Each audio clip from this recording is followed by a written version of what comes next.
Okay, we're going to go ahead and call this meeting to order. She want to open us with prayer? Sure. Please? Let's bow our heads, if you would, please.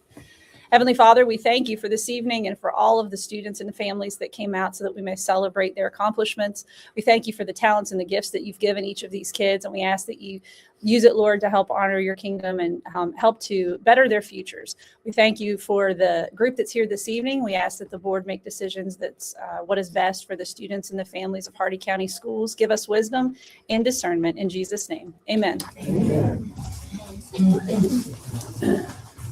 We're going to do the pledge, guys. That's what it says.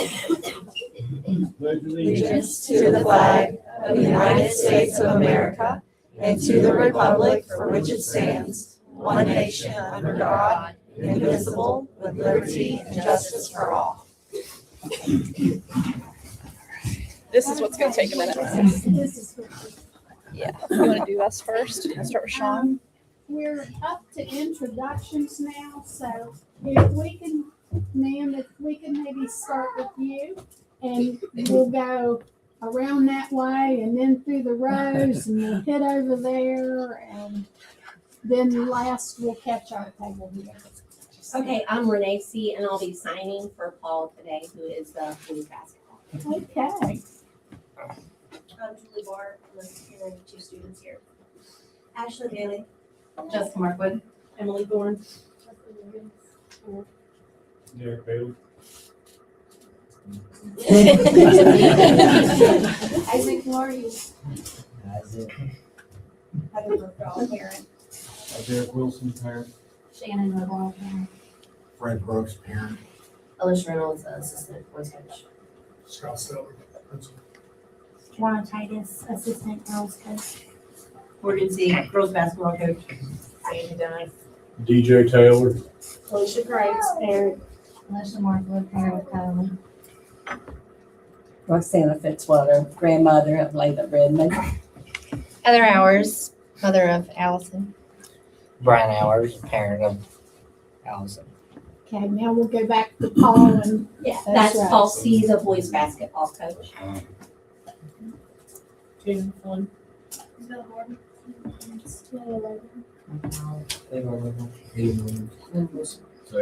Keelan Olsen, Nosey. Allison, Darcy, Alan Markwood, Kate Cumberland, and Amy Markwood. Sean Collars. Sheena Van Meter. Melvin Shook. Dixie D. Doug Hines. Roy Harper. Jennifer Strotherman. Okay, that was a feat that we got that done. And I understand that you wanted to say a few words. What? I promise I never said that. Yes, Jason, yeah. But if any of you would like to speak, any of the teams, you all had great years. So they're here because they are PVL basketball champions, right? Seventh grade. Seventh grade Girls boys, and eighth boys. grade, yes, and eighth Mr. grade or Stutler, seventh grade you wanna girls. Come talk about. I'll just say a little bit about them. Both teams, they won the PBL championship, which they worked hard for, working in the gym for 3-4 months. They're also good leaders, good role models for our school. The girls team had a team GPA of 3.66, Wow. and then the boys team had a team GPA of 3.31. So they're successful on the court. They are also successful in the classroom. These students are always at school. They're not absentee problems. They do the right thing most of the time, but they're good role models, good leaders for our school. So I wanted you guys to see them and honor them and give them a little praise to keep getting it done. I think it's On the court and off the court. awesome. Very Extremely proud of you. Yes. Yeah, that's great for And both boys and girls The to. coaches, if Yeah. you all please stand and tell us about your teams. So we'll go first.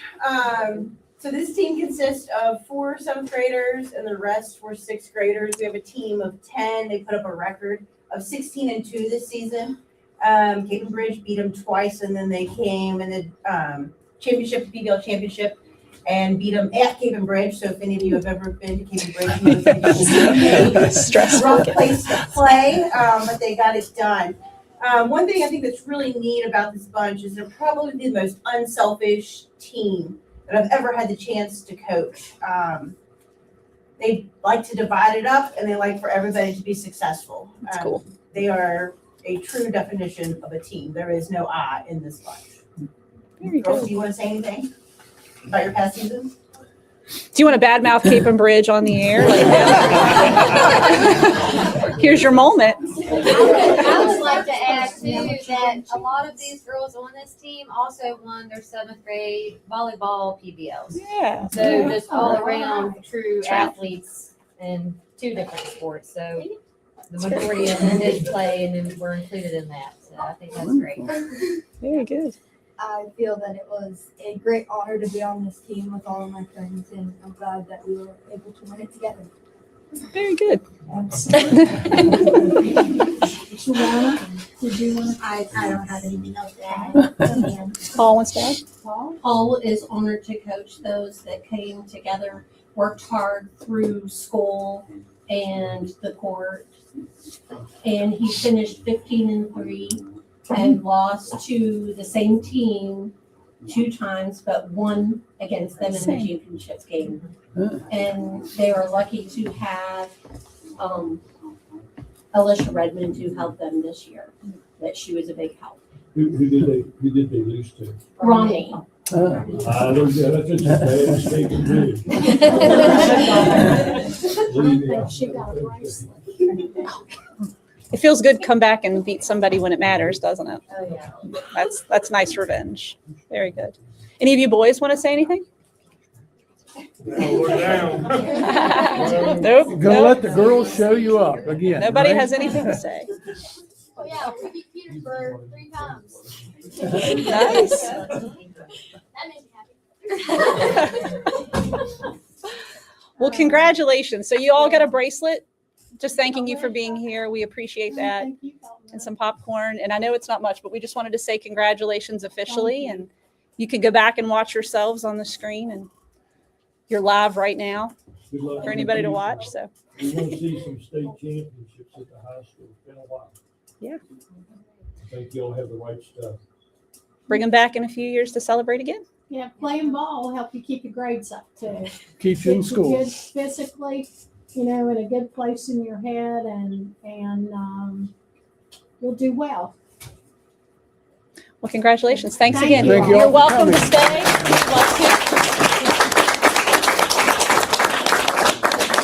You made us pray. Thanks, guys.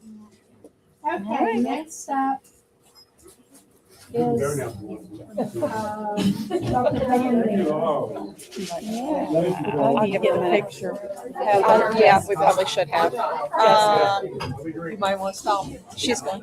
Mrs. Jessica, you get a photo for us? Thank you. I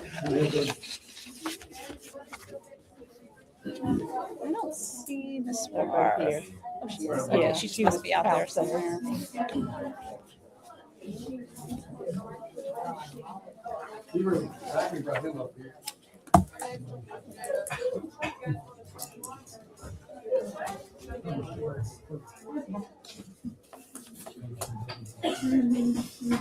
get more people in this room than you think you can when you. That was pretty nice. That was pretty nice. Yeah, somebody will. I know who it will be too. Right. There she is. Hey, Rod's here. Yeah.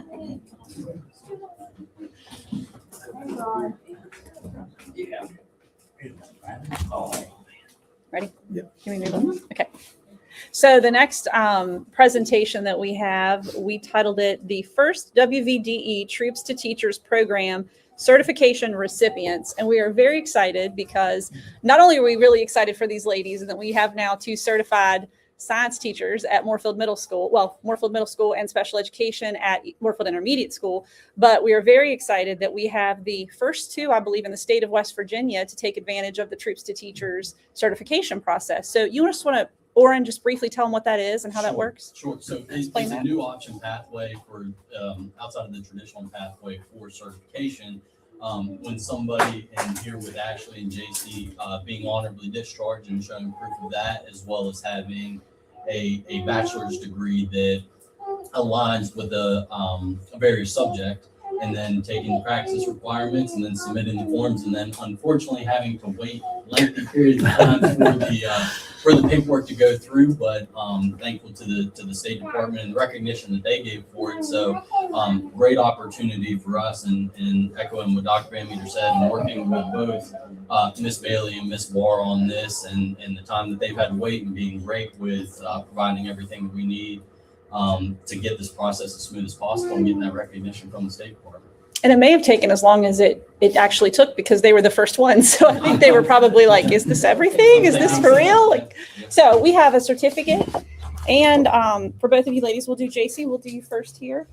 And along with it says certificate of recognition presented to JC Barr for successfully obtaining licensure through the Veterans to Teacher program in West Virginia, awarded on the 16th day of March. And then we get an official copy of your certification there. So we'll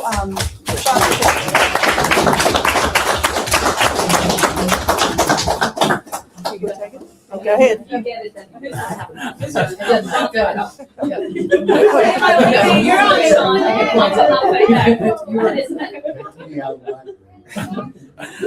You're out of ours. Thank you. Thank you for working for us. And this is actually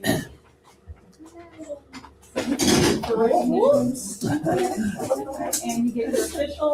Yay, there finally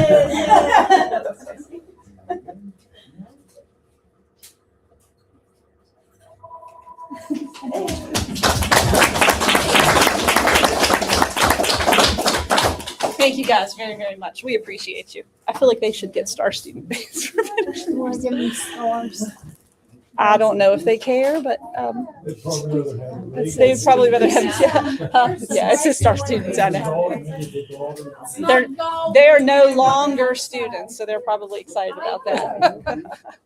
Thank you all very much. Thank you all so much. Thank We you. appreciate you. Appreciate it. Here's sweetheart.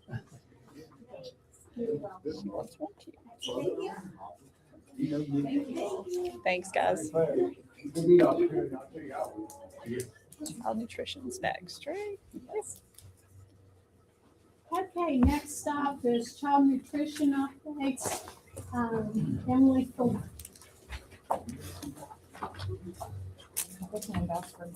Thank you, ma'am. Thank you. Yes.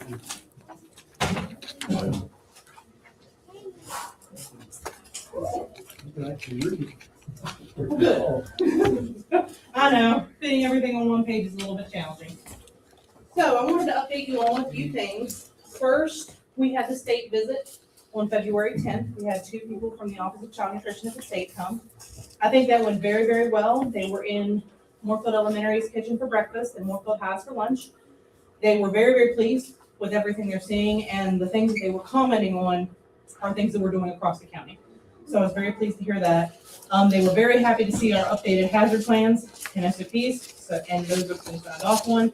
They said that's a big thing. They had some small tweaks, like pre-K commingling with the other students, that we're working on and getting that how they want it, but there was no significant anything that they want to change. So I was very pleased to hear that. One of the 2 individuals that came is over wellness in the state. So she has been, since I think it's been about 10, 11 years, since our wellness policy, your all's wellness policy has been looked at. She's looking at it to make sure that there's not anything that we're missing or that we need to add. There's a couple small tweaks that we found, and I hope to have that in front of you all next month. And I'll make sure that it's clear what changes I'm recommending for you all to decide on. Any questions about the state visit before I move on? Okay. So the first handout that I handed you is the participation numbers in the county.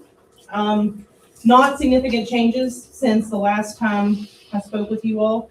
We're up roughly 1% for breakfast and for lunch. One thing that's not on this report, I apologize, our after-school program. I wanted to let you know how that's increasing. So last year, about 2.6% of our students countywide were participating in our after-school supper program. That's up to 5.7. So we've managed to double that. That's wonderful, in huge part due to this after-school grant, but all the schools are working really hard, and I'm pleased to see that. Good things, Moorfield Elementary's lunch is up about 3%. Moorfield High's breakfast is up 5%, and their lunch is up 7%. It's really good. East Hardy High is down a little bit. Their breakfast is down about 5%, lunch is down about 2.5. However, both have improved about 1% since the last time I updated you all. So we are getting those numbers back up to where we want them to be. One thing I'm going to be looking into is Moorfield Intermediate is their lunch is down about 6%. Their breakfast is going great, the lunch is down. So I'm going to be looking into that. I get a lot of feedback from that kitchen on things that are successful and not. I'm hoping those tweaks will help us get those numbers back up. Any questions on participation before I move on? Okay. I wanted to make you all aware we have Moorfield Middle's been having some fun equipment time in the last month or so. At one point in time, almost every piece of equipment was down for maintenance in the kitchen, both warmers, both ovens, the dishwasher, the outdoor freezer door. We've gotten most of that fixed for now, is the words the equipment company used. We're still tweaking one of the oven's timers. It's not working correctly, and our dishwasher has been out for about 6 weeks. I want to say the kitchen has done an extraordinary job in not letting that impact service, impact students. They've just been real rock stars about it.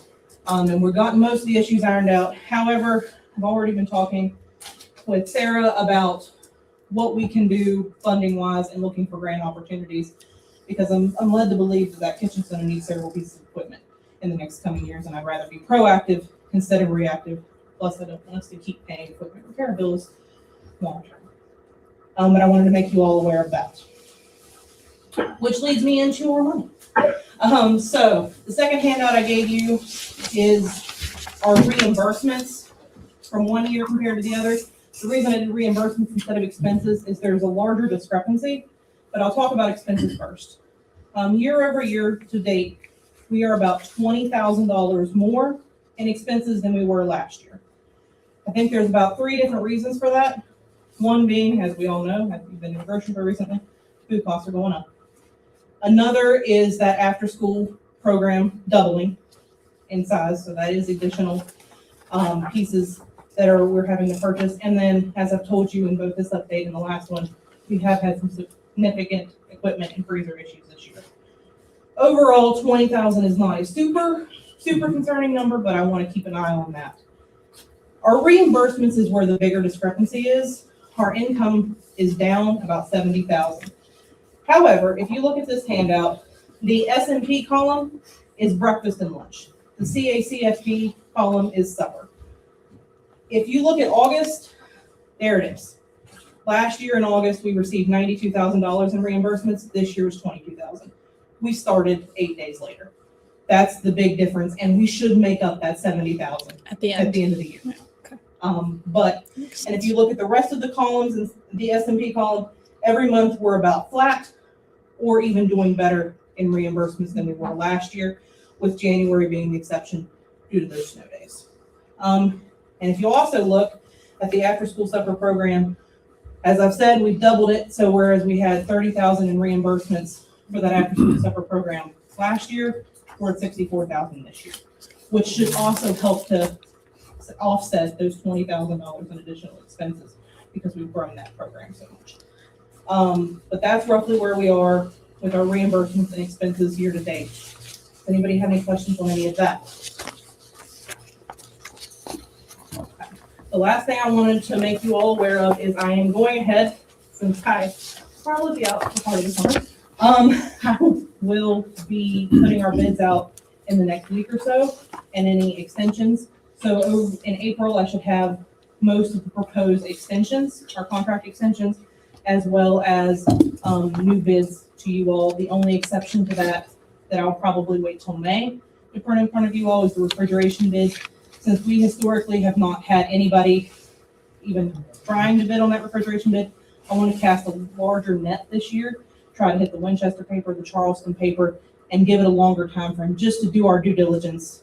Not that we're having any issues with Shenandoah refrigeration, we're not, but to do our due diligence to try to get any bidders that we might be able to get on the refrigeration bid. So I'll have those in front of you all in the next week or so.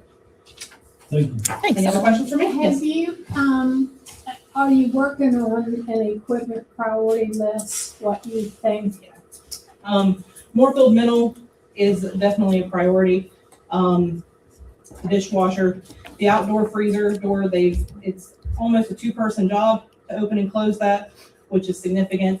They fixed it for now, but they told me the long-term fix is getting a whole new door. And then the east, so most of Moorfield Middle, and then also looking at East Party Elementary's freezer, just due to the amount of service calls that we've had to put in that freezer this year and knowing the ongoing issue with the door, the freezer has settled. So it's settled below the floor. So that door not closing well is just a problem that's really can't be fixed accurately well. So those are my ongoing priorities. However, I do want to talk to the other kitchens and really do make sure that there's not anything we're just living with that could be a sign of an ongoing issue. Cooks are really good about working through their problems. I just want to make sure that there's not something that we're just enduring that could point to a piece of equipment potentially going bad before I look at our equipment grants for this year. You know that stuff, it's like a foam, like if you have concrete that's fallen and they put that foam underneath it and make it come up, could they do that to something like a freezer? I don't know. I can absolutely ask for Josh's expertise on that and then To make it, you know, I mean, raise it up. yeah, it brings it up. And I mean, if they can do concrete, of course, I'm sure a full freezer's heavier, but if it's all. Look into it. Thank you. It's a good suggestion. I'll look into it and see. I can give you a reference to who to That would be talk to about fantastic. Thank you. I had some of that work done. Shenandoah Refrigeration, do we have a maintenance contract with them? We do. It's kind of a informal agreement that we do every year just simply because there's no one else. They never have bid. Well, that I've seen in the records I've seen, they never bid on a refrigeration contract. No, I'm talking about preventative maintenance because, Yes, they do. They do preventative maintenance twice a year. and that's what we're getting billed for now, right? We do get billed for the preventative maintenance and then anytime I have to call them, which has been. I didn't realize we had a maintenance contract with them. We do. We do. I think they also work on some other things in the county. I'm not 100% sure on that, because I think that last time I talked to Barbie, it was me tacked on to something else, I think, but I'd have to check on that for sure. Sarah But we might know. do have a CTE. has one. Yeah, that's what Okay. Who does? CTE. CTE program. They have it. I'm pretty sure Jessica has one. But I think what they do for us, is just. Come those 2 times a year. Preventive maintenance twice a year. And we then pay for it. if we need them for something. We get a discount. So we do have a maintenance contract with them then, Yes. if they're coming twice a year. Yes. But we don't pay anything across the board for it, right? We just No. pay them each time they I don't know that come. we have an actual contract, do we? It's a formal, We're just informal paying agreement. them. Yeah. We're just paying them for the time when they come. I don't know that anything's in writing that it's. We use them to this is provide the not for preventative this. maintenance. I don't know that we have an actual contract. But they come and do maintenance. Yeah. Just like a scheduled maintenance And then they without bill us that. per school Yeah. each time. I don't give them any flat rate to cover anything. How many times a year they do that? Twice. It's usually February and at some point over the summer, I've seen that date vary and it's different when I've gone back years and looked at the documents. But it's usually February and then over the summer while we're out. we kind of look at it. Any other questions? Thank you. Thank you. Yeah, thank you. Okay, next we go to public comment. We didn't have any. So next up are the consent items. Just moved. Second. Have a motion and a second to approve the consent items. Any discussion, any questions? Can you hear me? We can. Yes. I have one question on the ratification invoices. On pages 61 and 64, there was a charge for to work on something about the heat system at East Party High School. the apparently heat for the front offices and heat for the library. Is that fixed? It is. Or are those areas now heated? Yes, they are. I thought it was interesting that a $12 part required $2,677 worth of labor. Yep. And I'm just wondering what magic they perform to get the places warm with that kind of labor on a $12 part. Do you have any idea what the $12 part? I don't know what the $12 part was, but I know that this is the issue we've been having since the buildings were built with something to do with a converter piece, I believe. And I know it's been an ongoing issue, and we were having to send somebody over on Monday mornings to start to go up and reset the heat because it had to do with when the temperatures dropped low over the weekend and the in the building and it cut back, then when it had to refire, it was knocking something off in the system. If I know those aren't technical terms, but that's how it was explained to me. When that would happen to reheat the building on a Monday morning after it had been cooler over the weekend inside the building, it was knocking everything off. So they had to come figure out exactly what was going on and then come back and then install that piece. And it has been working since then, which has been a really big deal. Well, I'm asking because I was told that the library was so cold that classes couldn't go in there. They had to. When it was, just too cold. that's probably right. That's probably correct. When we had that really cold temperatures and that was happening, that's probably accurate. But it is fixed. And anytime we have to call in Riddlebergers, it's very expensive because they're very expensive. I'm sure they give us Okay. an itemized list of when they're invoiced, don't they? Maybe I'm you could sure just they send do. that to us. Yeah, I'm sure they do. Yeah, we can do that for sure. And they list that as consumable, so I'm not sure if it's necessarily a part. Right. Yeah, I don't know what the piece exactly was, but I know that was the issue. It's more just stuff they use. All right, thank you. Okay, any further discussion? All those in favor? Aye. So we're approved 5-0. Now we go to unfinished business. First thing, financial updates, attachment 6. Sarah?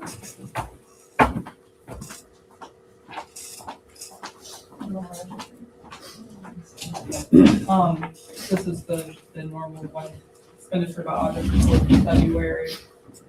Pretty normal, nothing out of the ordinary.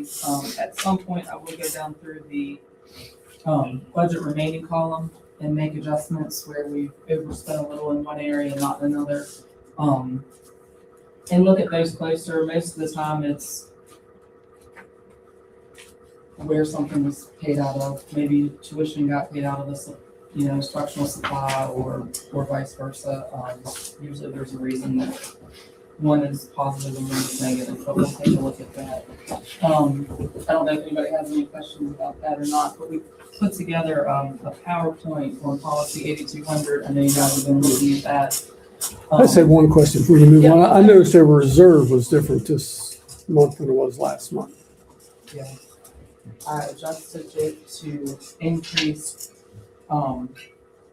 what we would possibly have to cover I did the budget journal entries that you'll see Okay. on all of those for Fund 51. So that's the match that we have to make our percentages of the Okay. capital improvements Right. project. So I just took them out of reserve. So then when I go down and look at the actual budget and the remaining amounts there, I'll bump it back in to reserve when I pull some of those that are over budgeted. Okay. If that makes sense. I just Yeah, I went noticed down that it through- dropped considerably and I was wondering what the reason was. Yeah. I think it was like 60-some thousand maybe. Uh, I can't remember. 130, I believe. Was 130? But I went back through and updated all the spreadsheets for Fund 51 to make sure we had all those matches, like our contribution piece to all of those capital projects. that we're doing. You want me to push your? No, I need to be over there. You You can't look the other way. Okay, so yours. And this is just a very brief overview on policy 8200. So the main purpose of the policy is to establish the minimum requirements and procedures to be followed for purchasing, receiving, safeguarding, and disposal of goods and services. Agencies can be encouraged to develop local policies and practices contained within policy 8200. Local policies can be more restrictive, just like the federal ones. Whichever policy ends up being the most restrictive is the one that we follow the closest.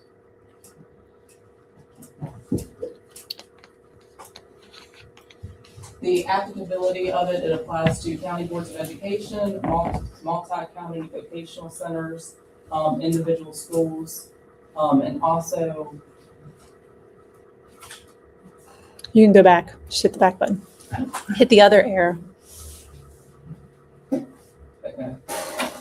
It also, I thought I put on this spreadsheet, or on this one, it's required for us to follow it, for these three entities to follow it. And it suggests that charter schools use this as a good guide, which is just aggravating because they're funded the same way we are, with the same tax dollars that we are, but yet they aren't required to follow this policy. Just one of the many things that they aren't required to do that we are, even though they're under that. The key provisions will not just all come up at once. That's the settings. You got to keep hitting it. You want me to do it? No, it's not.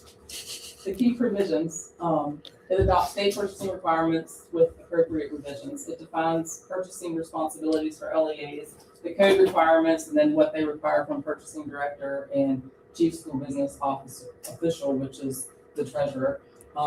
We do not have a purchasing director. Most counties do have a purchasing director. We do not, so that the duties and responsibilities of that kind of gets infiltrated through the finance department.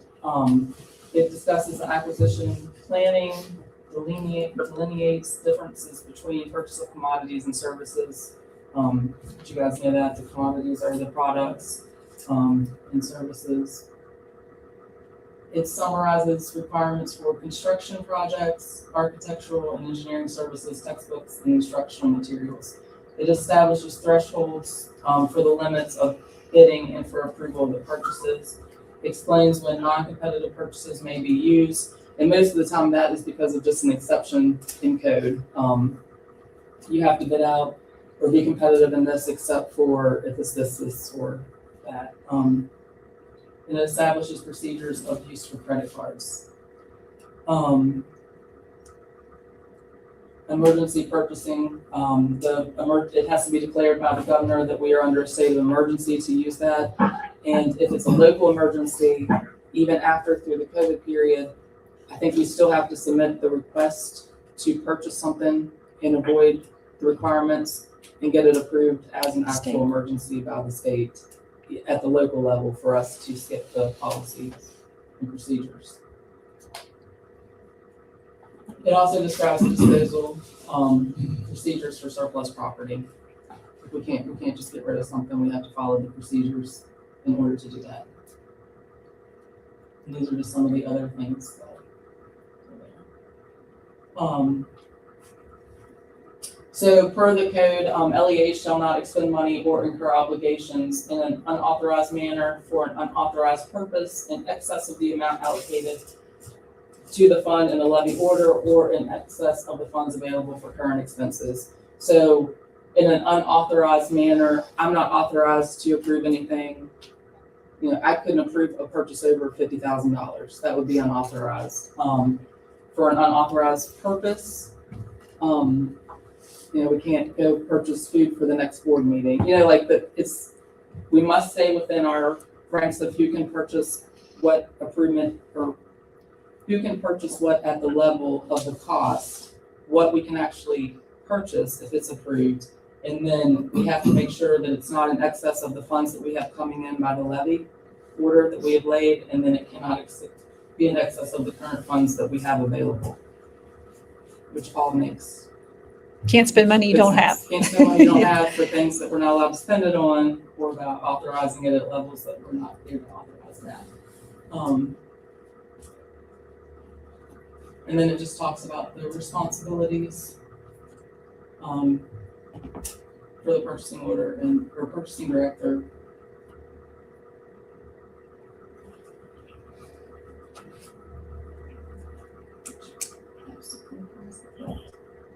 Overall responsibilities, ensuring that the funds are available for the purchase and that they have been properly budgeted and encumbered. Must have sent you the full one before we. I just pulled up the one you emailed me.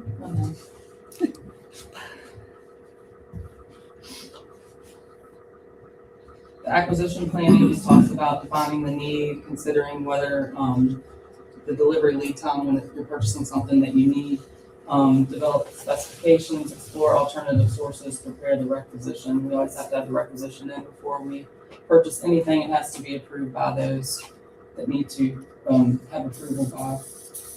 Identify possible vendors.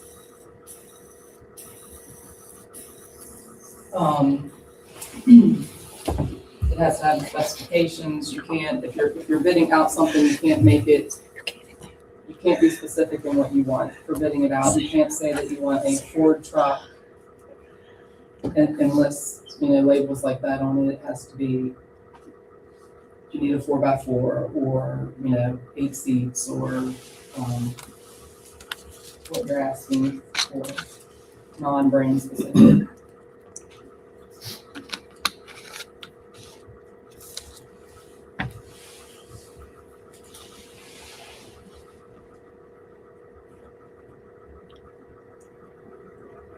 Continues to talk about brand names.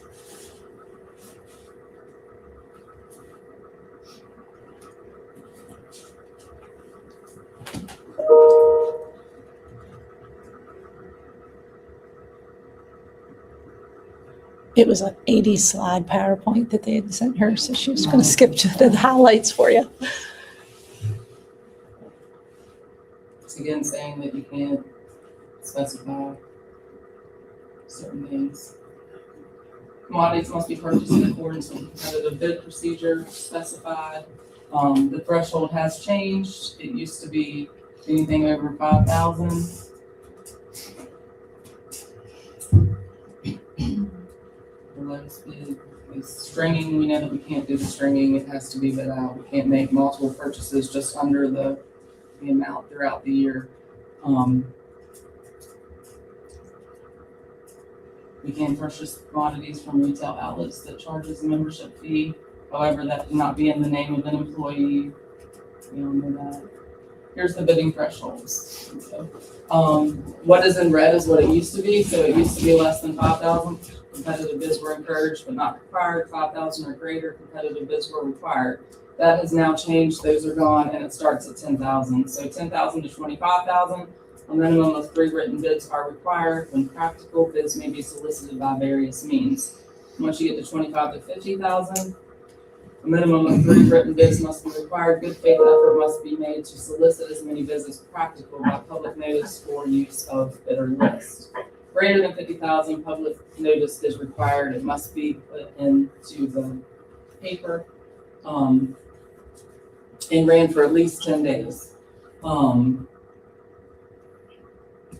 Can you go back just a second to the one? No.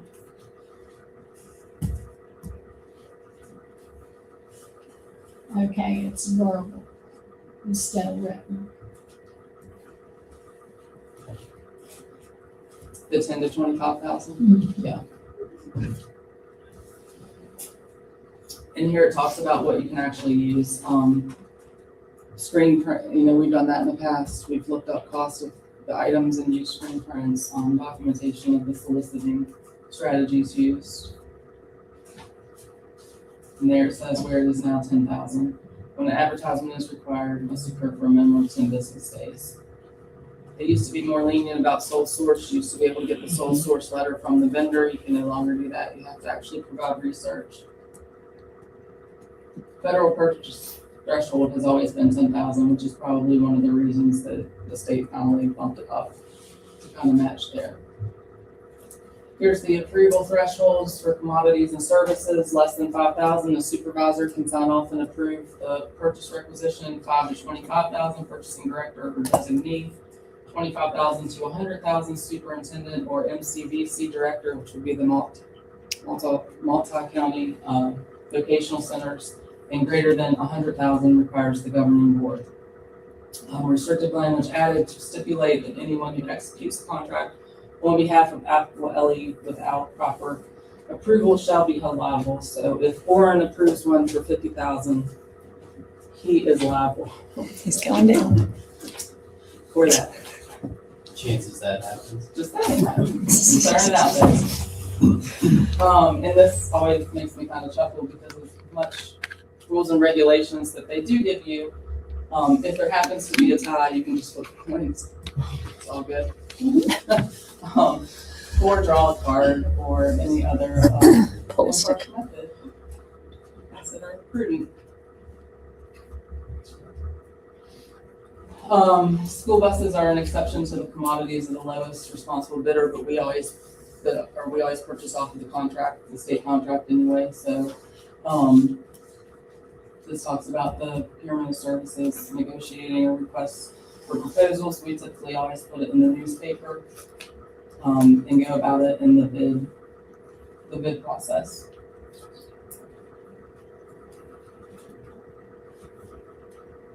It's just federal compared to the state. And I don't know, Sarah, if they have, because I think that was pretty much everything you would, I mean, those I think were in the first half. If they have specific questions about 8,200, because you guys had that copy last week. And I did. That she may these were actually the ones that have I had the answers to it on the, I think she could find. It was 80 slides. I just didn't want you to have to flip through another 50 so we know. Yeah, we've seen it before, that part. Yeah, okay, good deal. Yeah, the only thing that we were questioning about was, wanting to make sure that we were going to bids on everything. I know some of our transportation stuff, we may not be with their fuel and tires and that kind of stuff. Even if we don't get any bids back, we need to do the process of going to bid, just to prove that we're doing the best that we can. And the other thing we were talking about was that 50 to 100 that you can do automatically. Yeah. We were talking about 5 to 100. doing a county policy, lowering that number somewhat. And we were talking about maybe 50,000, lowering it down before it needs board approval. And that should make you run your day-to-day operations, I would think. All right. That was the only suggestions that was given to us on. So everything 50,000 or greater, prior approval by the board. Right. Well, we'd have to, we'll have to put it on the agenda. Right. And write the policy and, before it would go into effect. You just want a line added to the policy that said, so any purchase orders, because give me an example of that. What would that be? I mean, there aren't many. Right, that's what I'm saying. What would Yeah, that? not many over 50,000. Because we have open I mean, POs most for of the ones majority, they so I'm trying to approve- think of, Right, most of the ones they approved prior, so like the child nutrition, the ones that we. Yeah, your textbooks. the Right, textbooks. yeah. would be- those are all open You blanket guys POs. approved them, Yeah. yeah, you see them in the Exactly. marriage getting an Leader approval. I'm needs just to thinking- for next year. Yeah, I That mean, would be over 50, but under 100. what? Leader and me, it doesn't come through our, would that be, yeah, that would be one. Yeah. 2 HVAC Something like units that. went down. Yeah. That would probably be 50,000. I don't. Okay. But we don't have, yeah. There isn't much. It's There's just not a much suggestion that to do occurs that in during the there, year just so that you would can be keep it. 50,000 or Right, greater. exactly. So we could just add that line to the current policy and bring it back to you at the next Sure, meeting? yeah. That Yeah, sufficient? that should be. Yeah, that'd be fine. And just make sure that we are Which one going to it bid is. on everything that we need to go to bid on. The only other slides that I thought were just important to know, and I know you guys know them, but the vendor requirements.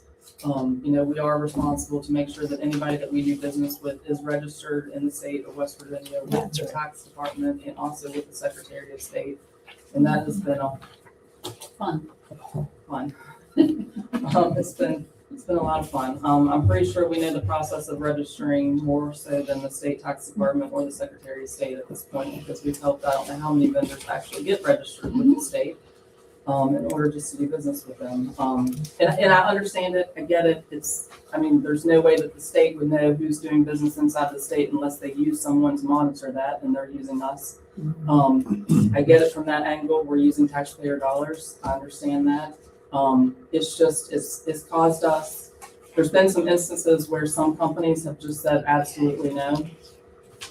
And we've had to find places to purchase those things and receive less quality goods from other places, or, things have come not in the same form or manner as before, so there has been some issues, but that was just one of the other ones. And then of course, with any contract that we enter into, we have to, before we make final payment, that's another thing that we have to catch. Before we make final payment to someone, we have to make sure that they are in good standing with the state tax department, the Secretary of State, and the insurance commission. So They have this, is it convenient list? no, we We have have to reach out we each have to time. actually reach out to each one of those agencies, wait for them to give us the yes or no, and a lot of times, like just this past year, numerous contractors that we checked on were not in compliance. So then you're calling the contractor and you're saying, I'm sorry, we can't make this payment because you're not in compliance. And they're saying, we are, because, and most of the time it's not anything significant.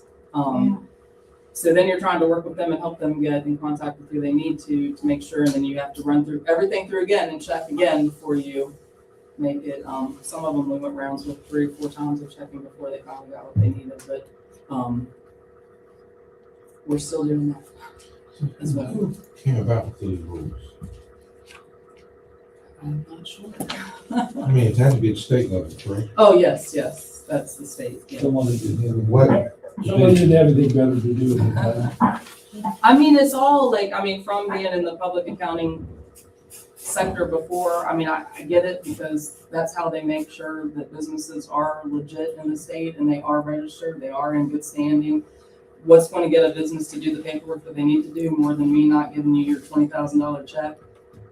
The state's not Using us to do the dirty work. using us to do these things. It's just they continue to add more and more, like the vendor requirement. That used to not be a thing. Like they've just, and it's not just it's not in the school system.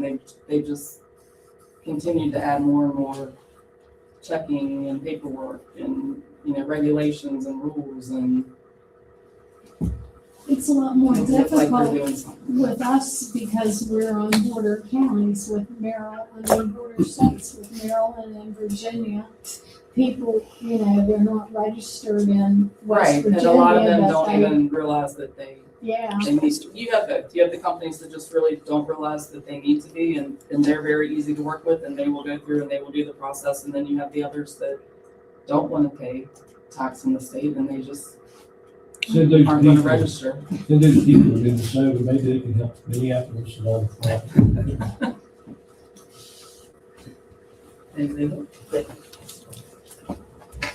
Janet had a question. Anyone have any other questions about that? Thank you. I also, one more Very thing, informative. sorry. You guys at one point had asked about the number of students at the vocational center versus the other counties. So this, I think, was the last piece. From the budget retreat? Yeah, I think questions it's the that you last guys piece. have had. If I missed any other, shoot me an email or something and remind me. Should just be one. do y'all Try have to- one? Yeah, we're good. I'll take it. If you have an extra, I'll take it. Thank you. If there were any other questions that I had not given, please do let me know. I tried to cover anything that we had from back then.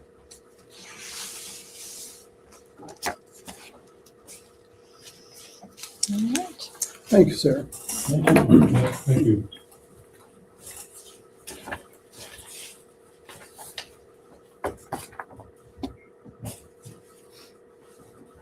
Okay. So next up is the table approval of East Hardy Elementary School elevators, sealed bids attachment 7. We had tabled that, and that was, we don't need to take it off the table. We need an entirely new motion. Is my understanding, so. discuss that.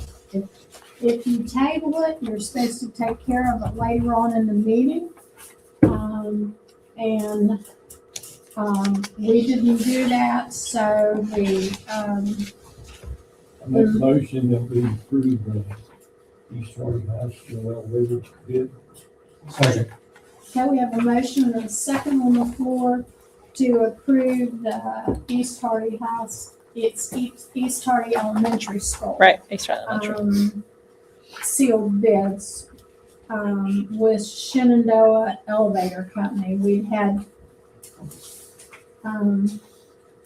all those in favor? I had one question. Oh, I'm sorry. It says in the electrical requirements, they're not gonna do the electrical work. Do we have somebody lined up to do that, or how is that gonna be?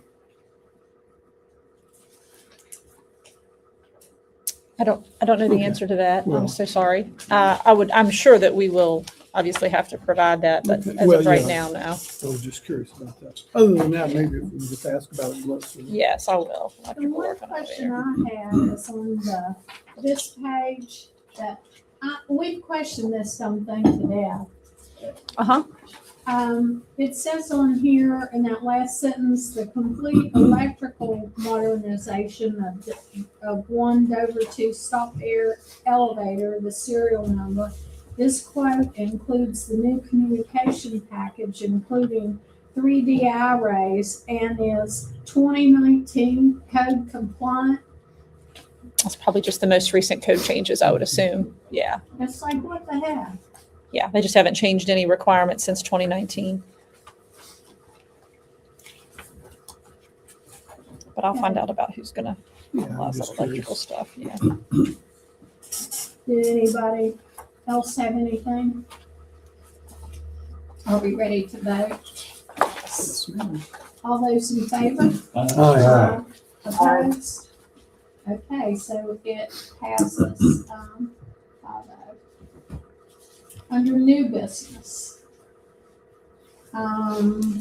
Approval of Panhandle 8 Cooperative Purchasing Agreement for County Boards of Education. It's attachment 8. Move to approve. Second. Where all this stuff is. So we have a motion and a second on the floor. Page 85. Okay, when I was trying to print this off, my husband started printing stuff, sending it up from. Messed you up. Yeah, Stuart, do you have basically. anything to add to that, or anything you want to say? Or It's our help? annual agreement to be a member of the Panhandle 8 with the other 7 counties in our Eastern Panhandle. In the year that I've been here, I think that it's incredibly beneficial for us to be members. Our 3 biggest bids with Gordon's, Gallagher's, and Kilmer's are through them, which gives us a lot of negotiating. It's mutually beneficial for all the counties because Gordon's gives a lot of weight to our about $1.1 million every year. But when you add in the other 7 counties, particularly one of them being Berkeley, another being Jefferson, we have a lot of bargaining weight when things go wrong. So I think it's very beneficial. On a personal note, it's been very beneficial for me to have those 7 other child nutrition directors to really be helpful to run things by. They run things by me, I run things by them. I think it's beneficial for the county for us to be in it. And if you have any questions, I'm happy to answer. Is Gordon's, is the delivery, is that working out better? It is. It's going fairly well. The substitutions for things that we've ordered, that's ironed out quite a bit. I think this year was particularly difficult with the dyes. The amount of things that have dyes in, including vanilla pudding, is remarkable. So they've been, yes, and they've been scrambling. They've done a remarkably good job at catching stuff that we didn't know had the dyes in it whenever we ordered them. Because state helped us compile a list, but Gordon's has been a tremendous catch-all. Deliveries have gotten a schedule that works out fairly well for the cafeterias. It works out well for them. That's reliable. We know when it's coming. So yeah, that has improved a good bit. Yes. Thank you. Thanks. Okay, item B is the request to approve. We have to vote. I have to You have to vote. Oh, I'm sorry. It's okay. All those in favor? Aye. Okay, and so the Panhandle Lake Cooperative Purchase Agreement is approved by vote. Next up, request to approve the RFP for the annual audit. Move to approve. Second.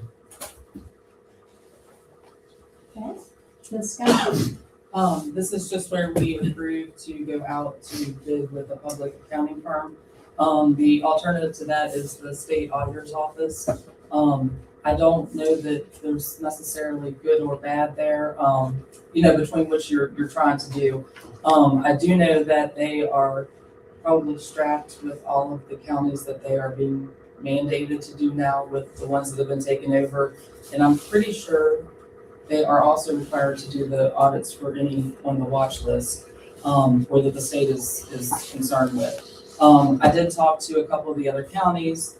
One county that's smaller than us, the cost for the auditor's office to do their audit was $28,000. We currently were paying $21,000 for our audit, so it's actually a little bit more expensive too. And that was one of the smaller counties. And she also said that they called her this past August and told her she was going to have to go out to bid because they weren't going to be able to do it. And she said, "You can't. The deadline's already passed for me to do that, so you have to do it." And I'm sure that was just because they're just overwhelmed, I would imagine right now. So I'm not sure, even if we wanted to go that route, if it would even be possible for them to work us into their schedule. So my suggestion would be at this time, with the number of counties that are in that situation, that we would put it out to bid to a public accounting firm again for the next 3 years. Need a motion? So moved. Second. You have another name? So we have a motion and a second, for the annual audit, the RFP. Any further discussion? All those in favor? Aye. And it's approved by vote.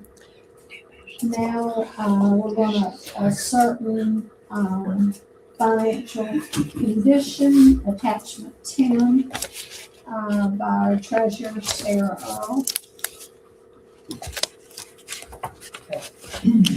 This is the board meeting where typically we would approve the proposed levy rates. Due to running the excess levy in May, we won't do that until after the fact. We'll wait and see if it passes or fails, and at that point, we'll do the whole process of proposing. But the other piece of that was the ascertaining of the fiscal condition. I didn't get a clear answer as to whether we still do that or not, but I'm assuming since that has to do with the current year and not the future budget, that we would still do that. So we're going to do it. You'll see I use the same expenditure by object, put the fiscal condition after that one. Most of our expenditures are all encumbered. What expenditures are not encumbered would be like our substitutes, because we don't know from day to day, like whether we're going to incur expenditures for substitutes or not. So I use the same, I divided it over the months, the current expenses over the months, and then the remaining months multiplied it out to get the amounts in that fiscal condition column that I think would be approximate of what we might use for the remainder of the school year for professional substitutes and service professional substitutes. And then multiplied it down through by the Social Security and Medicare and all the payroll expenditures associated with that, workers' compensation.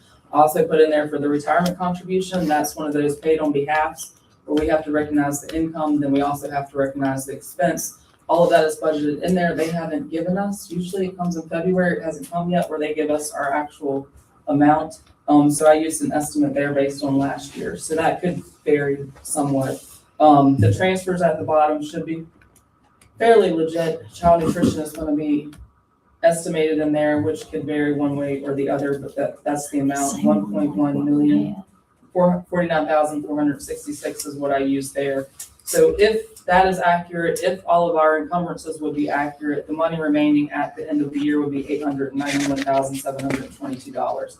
The $200,000 that I have boxed there was actually the energy project that we're doing. I put ESG in real quick in case we got a bill from them that we wouldn't have encumbered. So that needs to go away because it's actually in Fund 51.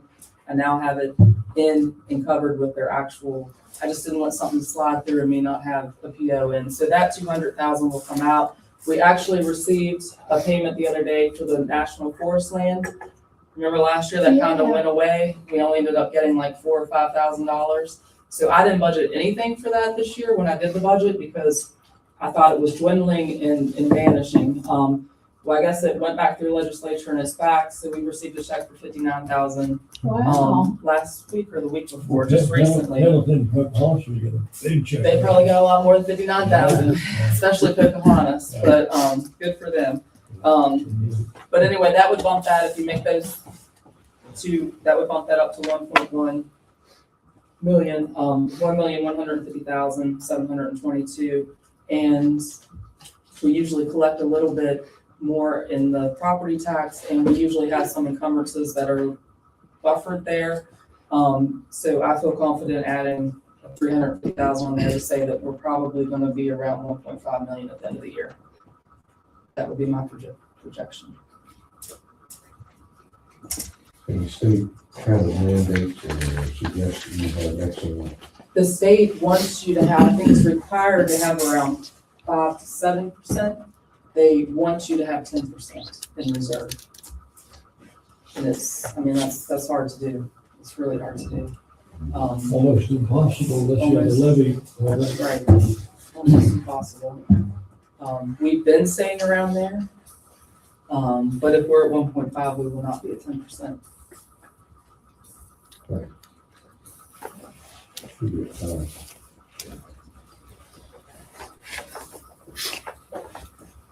And it could increase some. I mean, that number could go, I mean, I try to say usually more conservative.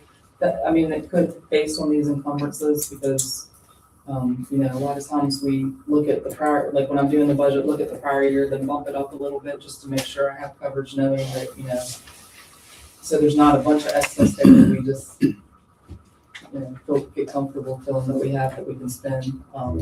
So it could bump that up a little bit, but I would say that's fairly accurate. Me too. I was really disappointed with the legislature this year that after they've gotten the reports, the BARD reports, I think they're. Rand. The RAND, that's right. That said that the schools were grossly underfunded and they did absolutely nothing. I would have thought that they would have done a little bit of piecemeal. But, you know, they chose not to. Well, it shows that education's not one of the priorities. That's true. Pretty evident. Mhm. And that's the key to a successful Community. They say with the states that have a high educational standards are the states that are more successful. And that's not, I don't think, we're never gonna have that a priority in West Virginia, not like that. Well, it's a real shame. It's not fair to the students or to citizens of West Virginia. It's You not know. fair, and I would think that they would be able to see that, I mean, in 1992, when that funding formula was created, schools may have been fairly well funded, but a lot has changed since then. Yeah. Needs, requirements, That's rules, really regulations, Absolutely. multiple things have changed that no additional funding has been provided with to take account for. Well, when And that we're just- funding was provided, you got triple for a special education student. And they've taken every bit of that away. You know, they were counting 3 times and Well, they've your cost taken of- all that Your costs away. have increased because of the regulations, but the amount of money given to you for special needs students I has mean, they make it, decreased. They have a plan. well, I would have thought they would have done some piecemeal stuff, even if they'd done like what the superintendent's group had suggested to give us 3 more professional and 3 more Service. service personnel. But they did absolutely nothing and sent it to another committee. Where it'll It's- stay and die, probably. Well, I think we need to send them to a committee. Or let our feet tell them how unhappy we are when we walk to the voting booth and mark our vote. You know, I think they need to understand. And I know that they're trying to fund homeschooling, and I understand that there should be alternatives, but they have to keep funding us also. You know, they're taking that funding away from us, so it's not anything that they didn't have, but you know, that, I mean, we're losing funding and we're having to spread it even thinner. So that is really, really, really upsetting. And then when they were, and I'll quit, when they were considering that it'd be okay to sell machine guns, How many you want? I just couldn't believe it. You know, that they walked away from the students, but, you know, gee, it's okay if you have a machine gun. You know?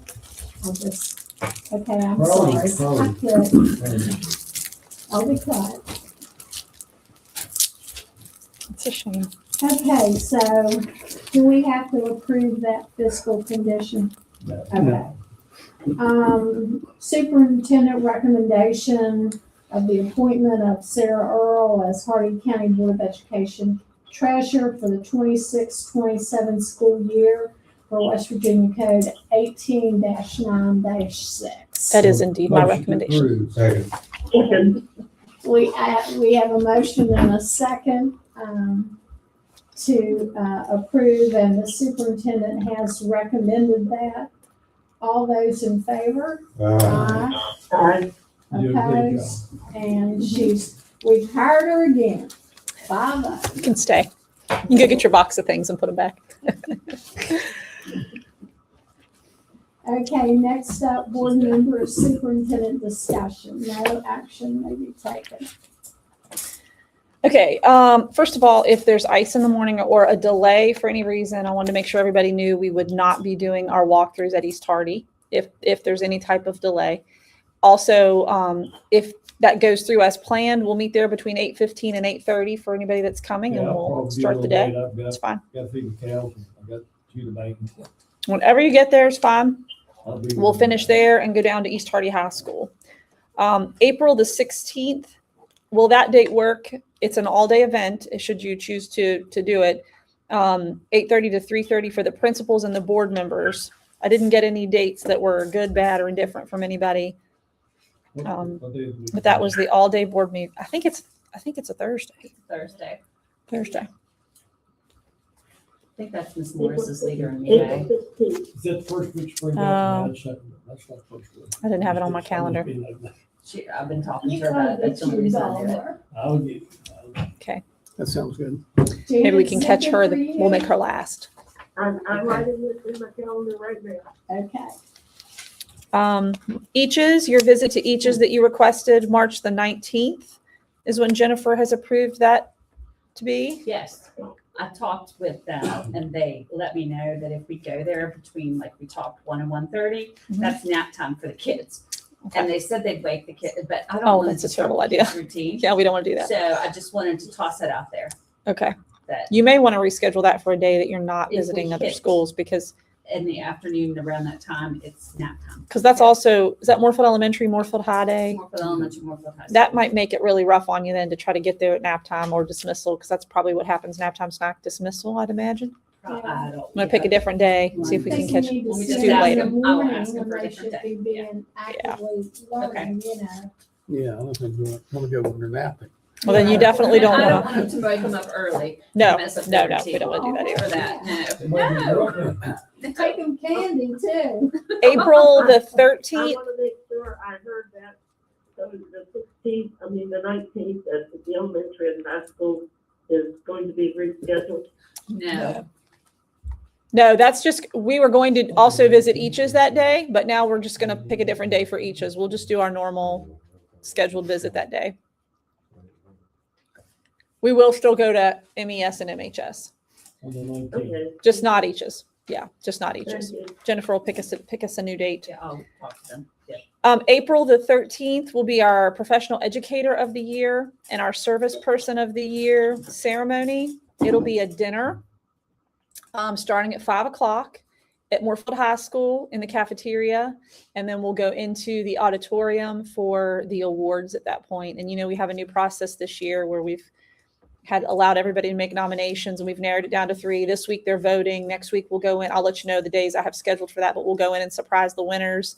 And then those folks will show up that day, and out of those groups we'll have one chosen from each category. That's Monday also. Correct? April 13th at 5. Yep, Moorfield High School.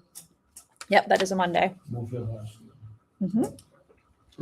School. We had a water leak at East Hardy Elementary School that they tore the ground up today. Yeah, Josh was pretty fired up. It was gushing, so they've got it stopped and turned off. And I believe the last text, and apologize, that's why I've been trying to check my phone here. At 5:20, chasing the leak through the line, each joint has a leak. So I will keep you posted on whether we have no water right now at that school, so we'll have to see what happens. But same outside? Outside between the meter and the school. It's that same pipe he talked about that was used that's not the right size or whatever. That's part of our issue. So he's also going to get estimates. I asked him to get estimates on just repairing and replacing that line instead of dealing with these breaks just get it all fixed. So he's working on that also. But Getting too much pressure on it. yes, it's a pressure issue. There was a fight, just an FYI. It's been handled and was handled quickly that night. But the night of the, I guess, regional championship at East Hardy High School, there was a fight after the basketball game was over with. An adult from Union came and had an altercation with a guest from East Hardy. It's been taken care of. Both have been put off property, but I just wanted to make you aware in case you hear. Both were adults? Yes, both were adults. There were students that tried to break it up that were involved, but not that started it. Yeah, they were adults. And then I have a letter for you that I'm just going to pass down. This was sent to me by an individual, I believe, who is on our levy committee. And she had a suggestion that we could, I got you. She had a suggestion that as part of encouraging folks to vote for the levy, she suggested what she was calling a levy advisory council. Now, I'm just going to, you can read the letter for sure. And we can, if you want it on an agenda item or to discuss in the future, I'm just going to tell you my feelings personally about it. In respect for the board, I want to be very careful about not misrepresenting who's responsible for the money that is spent from the levy funds. And that's ultimately you guys as a board. It's your oversight and your responsibility. So I didn't want another committee that was going to advise or in any way give any public opinion or guidance on levy funds, because they can only be spent on what's on the levy call, which is what the voters are going to vote on. And the oversight is your responsibility. But because this, I definitely can see the point and the concern. I thought maybe we could announce and share with the levy committee that they could share that should the levy pass, board members would at one meeting a month specifically have a section on the agenda where we talked about levy expenditures, where Sarah could provide us with, hey, out of our levy funds, this is how much is spent. These were the things that they were spent on this month. And we could give updates and reports so that we were being very transparent with the community about how their money was being spent. And there weren't questions. And should anybody ever, of course, have follow-up questions, we could always address those at the next month's meeting and kind of make it an open dialogue. But okay, well then I would like to proceed that way and let the levy committee know that that's the suggestion. You guys read this. If you have any thoughts following up, that you want any further discussion and you want it as an agenda item, we can certainly do that. But I just don't want to misrepresent who's responsible for the oversight of that money, because ultimately it's you in the end and whoever's sitting at this table. So I feel like that's an important piece to add. Yeah, I'd let her know that, the board, that if she has suggestions, that we're always open to hearing, that she could come and do a comment or. Well, I thought the letter was letter. appropriate. I mean, yeah, Absolutely. it's a good point. And I think it's in great intention. And ultimately, if it gets us to doing that, I think it'll serve the purpose that this individual was suggesting anyway. I think we can do it within the operations of the current board's, how would this, or this proposed group be different from the, levy committee that's already established? Well, that's what we're saying. We're not going to establish an additional committee, Janet. We're just saying that we'll share the information at regular board meetings, one meeting a month, as opposed to having that committee. Do you know when the next levy committee meets at Warner Grove Church? 25th at 4 o'clock, Doctor. 25th at 4 o'clock. 25th. 25th at 4. She should not go to that. Board members can attend to that. We cannot go.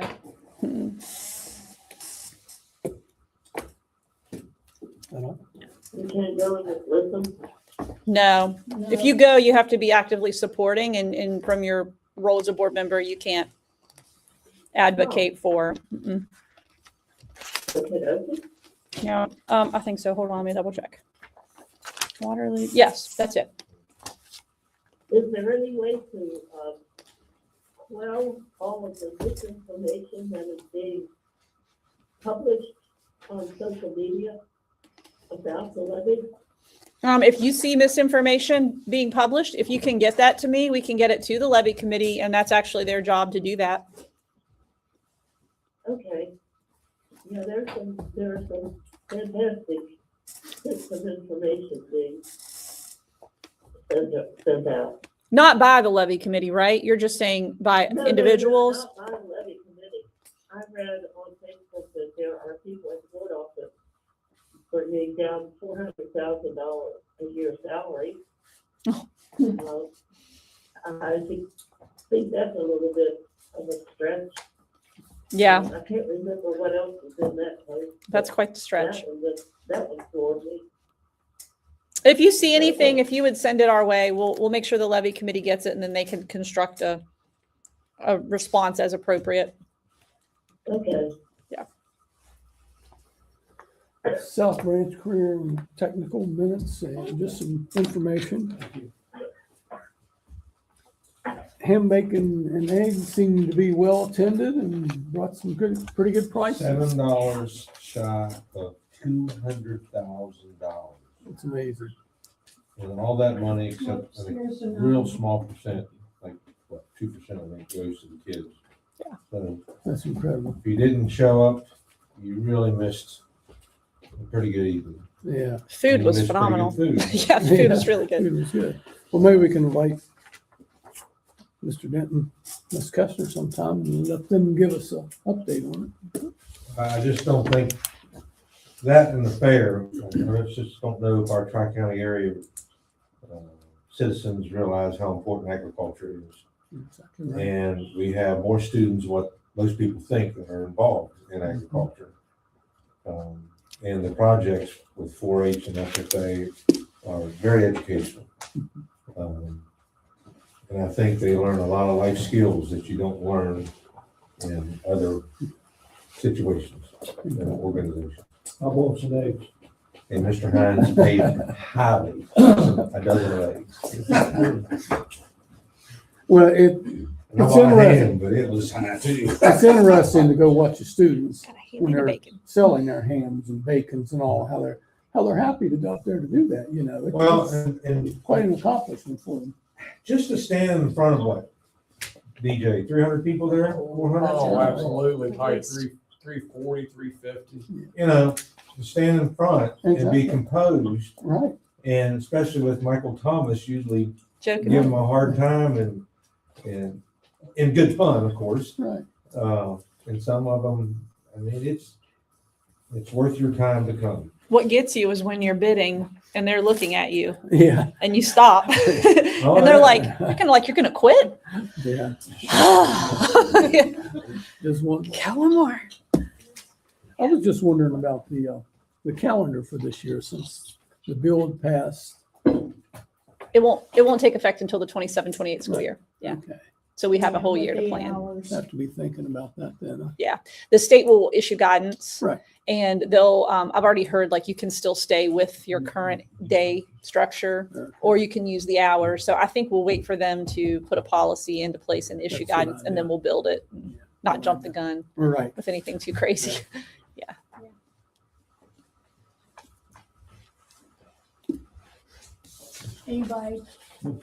Anybody else have anything? Okay, future agenda items, we're gonna do that policy. I guess it's purchasing. Policy DBA, updates to policy D like DBA. boy. D is in dog, Okay, B is in boy, A is in apple. okay. Does Josh have the flooring at the MES building on the agenda for next time? Yes. And all the information? The guy, yeah, and hopefully the gentleman came and made the, did the measurements and all of the things he needed to do, but he hadn't gotten back with an estimate yet. So we just held until we had it all in hand, but he's supposed to, yes. Was that to level it out? Yeah, to give us a cost for all that. Okay, anything else? Announcements, our next meeting will be April 6th here at the board office at 5:00. Mission statements and accomplishments. I was impressed with our group. It's good to look back as principal. I can see their mothers. Everybody talks about the successful handmaking and egg show. How much the kids profited and how good the food was. It was great to see all the students here. Right? Yeah, It was truly. They were fun. That's quite an accomplishment for one school. Yeah, You know. both boys and girls. That's a heck of a group. Yeah. It's exciting. Athletes. It's very exciting. And academics. And Yeah. academics and attending school. You know, that, And good leadership. And yeah, that says a lot Absolutely. for it. it's a good bunch. Does anyone know what the status is with East Hardy High School at the state tournament? They haven't played. They played Tomorrow night at 9:30. 9:30 p.m. if you want to go. Oh, You won't get back till late though. I just said I would go, but I wish them luck. For sure. Okay. Ready? So I guess we're next into personnel. All right, you ready to go? Nobody needs to go into executive session or anything. We're all good, right? Okay. I recommend the approval of the leave of absence for Tina Kirkendall, March 9th through April the 10th of 2026. I recommend the approval of days without pay for Emily Pierce, March 5th and March 6th for 2 days total. I recommend the approval of the service personnel hirings. Carl Adolphson, Senior Bus Operator, Countywide, effective April 7th. Rebecca Lewis, Substitute Secretary, Countywide, effective for the 25-26 school year. Recommend the approval of extra pay as a supervisory aide for Emily Pierce, MIS, effective March 3rd for the remainder of this school year. I recommend the approval of the professional personnel hiring of Stacy Hose as a substitute teacher countywide. J.C. Barr, science teacher, grades 6 to 8 at Moorfield Middle School, effective March 17th. Ashley Bailey, special education at Moorfield Intermediate School, effective March 17th. I recommend the approval of professional personnel extracurricular hiring of Ashley Bailey as a teacher for the 21st Century CCLC After School Program at MIS, effective March 17th and for the remainder of this year. I recommend the approval of the athletic hiring of Jason Markwood, coach for softball, Moorfield High School for the 25-26 school year. Taylor Zuber, authorized certified coach without pay for softball, Moorfield High School, 25-26 school year. I recommend the approval of Julia Butler as a volunteer at East Hardy Elementary School. I recommend the approval of the resignation of Megan Ferris as a teacher for the 21st Century CCLC After School Program at MIS, effective March 24th, and Victoria Garrison as a substitute teacher countywide, effective March 4th. Motion to approve the superintendent's recommendation for personnel. Have a motion, a second on the floor. We got you there. Have a motion and a second on the floor to approve the recommended personnel actions. Any discussion? All those in favor? Uh, Aye. Okay, so there, the actions are approved 5-0. Does anybody else have anything? motion to adjourn. Second. A motion and a second to adjourn the meeting at 6:34. All those in favor? All those in favor? And we adjourn. 5-0. Okay. And we couldn't say it on here, but good luck.